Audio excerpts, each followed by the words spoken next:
All right, Dogs by Nature, Rufio here, and today we're talking about the Browns' diamond backfield. We saw this on display against the Atlanta Falcons a few weeks ago.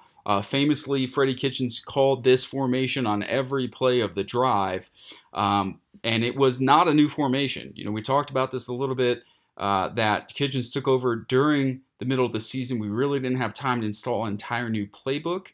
This was a formation that we had in the playbook under Hugh Jackson and Todd Haley as well. All right, so here is that formation against the Steelers in Week 8. You can see we have the same formation, one wide receiver. We have a tight end to the opposite side on the line of scrimmage. We have our three backs in the backfield. I believe that under Hugh Jackson, Todd Haley, this was the only play that we ran from this formation, which I think is part of the problem. But we're running this kind of guard pull play here where we actually lead with one of the halfbacks and the other halfback blocks that way as well. So we get a total of 3 players going to the point of attack, which sounds really great, except that we left the backside wide open and it was very vulnerable to this backside pursuit. Here, Bud Dupree actually outruns the play. He would have made a tackle in the backfield, but he got to the point before the running back did. So Chubb does a great job here of slipping that, and then the rest of this is all Nick Chubb just weaving through defenders and using his speed to make the Steelers pay. That was not a designed cutback. This play is designed to go to the right here, so it wasn't as successful under Hugh and Todd. And, under Kitchens, we were running this fairly well for most of the drive, but I can't say the results were much better either with the way the drive ended. So before we get into these specific plays in this drive, I want to talk a little bit about this formation, its strengths, its weaknesses. So first, that you can see from this all-22, one of the strengths of this formation is that it's going to put our wide receivers, any wide receivers we have in this play, in great one-on-one matchups. We have a lot of people tucked into the backfield here, which means the defense will tend to put 8, 9, 10 people in the box as well. That means our wideouts will have one-on-ones on the outside in a decent amount of space. Opposing teams usually will leave a single high safety, so we don't have all the space in the world. It's not a true one-on-one matchup, but to the outside third of the field, it should be. You can imagine also that instead of having a tight end in the game here, which we do, if we had a second wide receiver to the other side of the formation, teams could kind of pick their poison. If we had, let's say, Perriman to one side and Antonio Callaway to the other, that's a lot of speed out in space. And if the other team only has one cover corner that it really trusts in this kind of press man coverage, we could exploit the other matchup that we have. So that's one strength of the formation. The other strength of the formation, obviously, is the running game. We're packing a lot of bodies in to the formation here, and we have a lot of potential in this for 2 things. We have the potential, first of all, to have mobile gaps. As either one of these halfbacks, we can insert them into the formation in a variety of places. We can move these gaps around and force the defense then to be able to move their linebackers around as well and match up, kind of fit in where our backs fit in. So we're going to back some people away from the line of scrimmage. I think you're going to see more linebackers like this as opposed to guys who are walked up and playing just a single gap. They have to kind of be able to move as our backs move. You can contrast that with using multiple tight ends. Here we have Fells, and he's kind of declared that this is where my extra gap is going to be, right? Unless he pulls all the way across the formation or something like that, in which case the defenders could also pull and run. We know where that gap is going to be. With these backs, you kind of don't. So first of all, you can insert those gaps in the running game. Second of all, you can use a lot of these players for misdirection. There's a lot of running plays that you can run just with one back, just with 2 backs, and we have 3. So we always have the capability to run some kind of fake, some kind of crossing action, something to get the linebackers and safeties of the other team to hesitate before they really play into their run fits hard. So that, in my opinion, is a strength of the formation. The weaknesses of the formation are that you can't really run twins. And by that I mean 2 wide receivers to the same side of the formation. You can't really run any of that from this formation. So it kind of limits what you can do in the passing game in terms of having these receivers be immediate downfield threats. You'll see later in this drive that we do use these backs as those downfield threats, but they're just a little bit further in the backfield and they kind of have to get wide and clear the line before they really become a vertical threat. I'd say another weakness of this formation is that it's kind of like the anti-spread, right? So it's a good changeup to have if you are running a lot of spread offense and really thinning the defense out. But the advantages that you get from that, right? You can see what the defense is doing. You kind of thin them out and you spread their players out wide. With this formation, we're really packing everybody into this box. You don't have a lot of clarity as to what's happening inside the box because the defense can really muddy this up here. All right, so with that, let's get into the drive. The first play we run here is an option play. We're going to hand the ball off. All the action is going to the right. And you can see that we give the ball to Johnson here, I believe. He has an option to Chubb. He can pitch it or keep it. And we have Hilliard here as the lead blocker coming to take this guy on the outside. So you can see from the end zone angle here, this man, the end man in the line of scrimmage, is going to be the one that we're going to option. That option is for Johnson to keep the ball or to pitch it wide to Chubb. He's going to get the handoff here. We can see a great job by the line. We get double teams at the point of attack on the down lineman. We get linemen up to get linebackers. It should be a good matchup for us in the running game there. And we have everybody blocked all the way back to Robinson. Can't quite reach this guy here, but he should be out of the play enough, except the guy that we don't want to block because we're optioning him. And that usually makes for good running plays. So here Johnson gives a little option fake, a little pitch fake out to Chubb. You see the defender gets their shoulder turned, and Johnson can run right by him. We get a nice 9 yards on first down. We go 2nd and 1. This is not an option play. It's a lead zone play. We have outside zone to the left here. We're going to hand the ball to Chubb. Hilliard's going to be kind of the lead blocker in this play, and Johnson's job is to seal off the backside.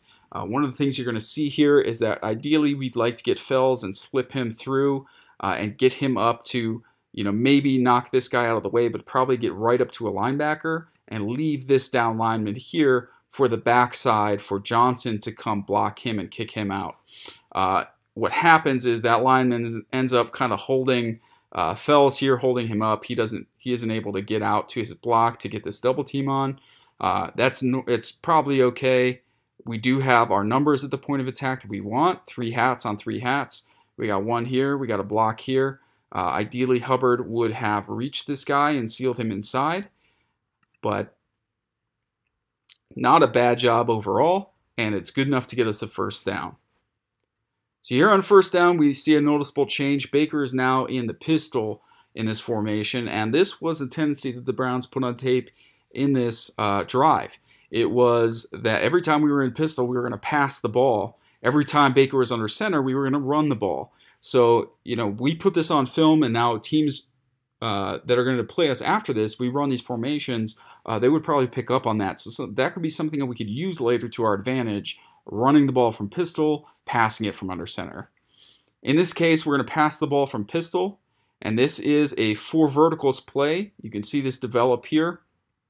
We've got our 4 receivers running vertical routes down the field. Usually the idea with 4 verts is to give one or both of the inside guys the option to bend or break to the inside on basically what would look like a post route, bend it inside to safety. Here you can see that we have the seam, if we want it, to this side. I believe that's Hilliard, but we can't pass protect long enough to keep Baker clean so that he can get that read. By the time Baker would have to throw this, we already have pressure. He's got to step up. He's got to make plays with his legs. And now on the run, this throw is going to be difficult, if not impossible. So Baker just sees wide open grass in front of him and decides to pick up a nice 6 yards without taking a big hit.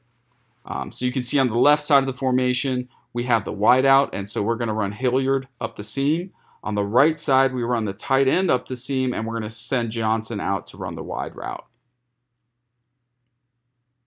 So in any event, we get 2nd and 4, good 6-yard pickup on first down.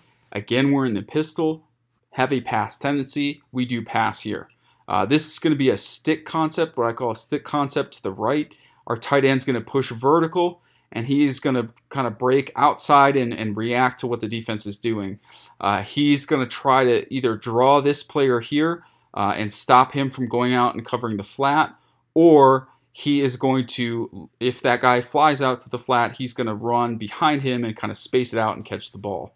The ball ends up going to the left side of the screen, where we have a different concept on. This is what I call a two-man snag route. So this receiver is basically running right at this linebacker here. The back is going to run into the flat right away and create immediate width. So this linebacker is faced with a choice. He can either stay inside and cover this slant, take that away, or he can widen immediately and then the slant comes open behind him. So it's just a quick pass play designed to get the ball to Baker's hands very quickly. Just a little one and change step drop from shotgun. And you can see here the linebacker does not widen fast enough. That's great ball placement by Mayfield. Puts it right on the back's face mask and turns him to the outside. Lets the throw turn him to the outside so he can catch this and turn up the field. If you notice, he catches this still right at the line of scrimmage, and all these yards are after the catch. And that's all about ball placement, timing, route run, and good route running to be able to get that ball where it needs to be so he can turn the corner and pick up 7-8 yards on this and get a first down. Quick, easy throw. And on this, you can see the linebacker hesitate, let that running back out leverage him, and Baker gets him the ball. Easy first down. Here we are again on 1st and 10, back under center. That means we're going to run the ball. We run the same option play that we ran to begin the drive. This one does not quite go as well. Really scary moment there for Browns coaches, I'm sure. As Johnson gets the ball, probably should have pitched here. The idea is to pitch late. You want to make this guy commit to hitting you. You can see his shoulders turned inside. That's a pretty clear pitch read. If we could have got that ball out in time, maybe Duke just didn't feel like he had as good of a handle on it. It's pretty quick after he got it from Baker. And here we kind of mess up. I believe that Hubbard here should have turned back inside to block 42. Instead, he widens to block 41 when that should actually be Hilliard's block. So we can see here two guys going after the same guy and blocking him. We should have this guy optioned, so that guy should be taken care of. And then if Hubbard were to turn inside, we could block this guy here and get this whole front block. That's ideally what we want out of this play. Instead, we don't really do the option too well, but Duke is able to slip that tackle and then kind of thinks about a pitch and then gets lit up pretty good and then decides to fade away pitch it to Chubb at the last moment. So you can see, if Duke were able to slip this guy or option him and Hubbard blocks here, we have nobody until a safety that's going to make this play. As it stands, Chubb, kind of gets the pitch. And I thought actually at the end of this play, I thought this hand warmer was actually the ball. So I was terrified that we had fumbled it after all that. But we didn't. We just only picked up 1 yard on first down. So now really where we want to be. So here we are again, 2nd and 9. We're in the pistol. Again, that means we have a pass tendency from this formation. We are going to pass. It's the same pass play as before. So we get the stick route to the right. Tight end drives to 5 yards. He's going to plant and stick outside. Here he draws all this coverage. We probably have this to the back if we really want it with a one-on-one in the corner. But Baker likes this left side of the field better against this coverage. We have the back and this wide receiver running the same kind of two-man stick routes, slant flats, whatever you want to call it here. This time the backer has seen this play before, right? So he widens quickly with it, and we get the ball to the slant. And if Perriman is able to break this tackle right here, he could make it in for a touchdown. That's why he's frustrated. But as it stands, it's a nice big chunky yards. Easy pass. Look at that window. Again, great ball placement by Mayfield. And it's a quick hitting route that gets us a big chunk of yardage. All right, so this is the last play of the drive. Again, we're in pistol. It's going to look like a run. It is not going to be a run. We've all probably seen this play at this point. We actually give this and try to make it look like the same option play that we've run twice. I think ideally, Chubb and Hilliard would sell these blocks a little bit more and sell this kind of the pitch, the run, a little bit more. As it stands, we actually get the linebacker flow here, but we don't get this last guy that we really would love to fool with this. And as we pass it back to Baker. We'd love this to be a wide open throw instead of a somewhat covered throw. In the end, if this is a better throw, it's probably still complete, but Hilliard would really need to drop this in a bucket outside here as we have this free safety coming down. And he just puts the ball too far inside and hangs it too high, and that safety picks it off and takes it back. All right, Browns fans, thanks for tuning in. That was our drive against the Atlanta Falcons, where we used our diamond formation exclusively throughout the entire drive. This was a thing that Freddie Kitchens has taken through every game so far, where he's called one drive entirely from the same formation. So next video we're going to be looking at a drive against the Cincinnati Bengals, where we did a very similar thing. And I'm really liking what Kitchens is doing with these kinds of formations. It's a variety of plays from the same look. We did run the same play, 2 plays we ran twice, I think, from this look. But we have some options built in within those plays, right? With a passing game, we have one option to the right, one option to the left, and depending what the defense can do, we can burn them. And then with the option run, we have the pitch keep option. So it kind of doesn't matter how they play us or that they know it's coming. If we run it quickly and get up to the line of scrimmage quickly with tempo, we can kind of spam these formations and run these plays over and over before the other team has a chance to react. So I'm loving what Kitchens is doing with this, and it's not the same formation every week. So these are all formations that we have in the playbook. These are all plays that we have in the playbook. It's just kind of a different focus every week.